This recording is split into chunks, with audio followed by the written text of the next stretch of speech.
But our data says, doesn't matter how much money you make, doesn't matter if you're male or female, doesn't matter what you eat, doesn't matter the color of your skin, doesn't matter your education. When we look at the data, nobody is excluded. So then, by you sitting in the fire, that's you disentangling from the program. And I told you it takes an enormous amount of energy, an enormous amount of awareness to constantly catch ourselves from going unconscious, and yet that is the act of becoming more conscious. You having the ability then to sit into the present moment and no longer need any stimulation from your external environment is a sovereign being. To disinvest your attention and energy away from the material world and put it on the immaterial, forget about your environment, you'd have to overcome a lot of addiction to the hormones of stress that keep us preoccupied with the outer world. You keep that up, and when you least expect it, that's what our data shows. Our data shows that when you don't expect anything, the unexpected happens. It would have to be that way. Our data says on our fMRI studies, you keep opening your awareness to space, there's less modulation or compartmentalization in the brain. The brain is less siloed, it's more integrated, it's more whole. I'm not saying that, that's what the data says.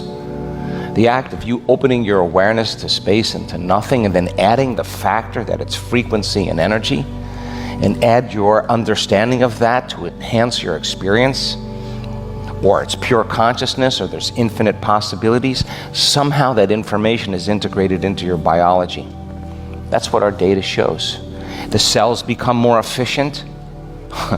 There's constant, simultaneous deconstruction of the cell and then reconstruction of the cell. It's happening right now.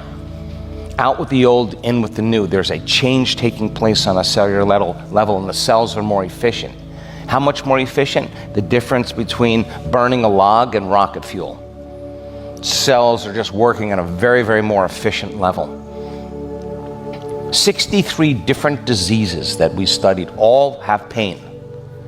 One intervention, a week-long meditation, and 100% of those people were making their own endogenous opioids. 100% of the people were reducing pain in their body, independent of their disease, by doing nothing, by opening their awareness to that force of life.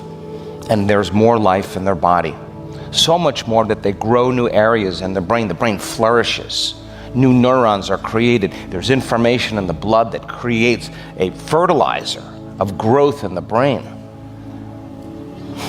You can be 15 years old, or you can be 92 years old. And yet, there's information in there that wasn't in there before, and I keep asking the scientists, where is that information coming from?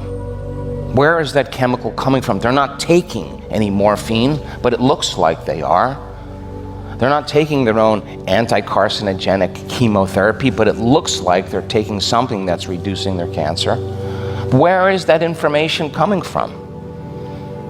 It's coming from within you. It's coming from your interaction with information that exists beyond your senses. And I know it's hard to comprehend, but you have to understand that this isn't it. You are not a linear being living a linear life. You are a dimensional being living a dimensional life. And when doors of dimension open to you, you can't go back to business as usual.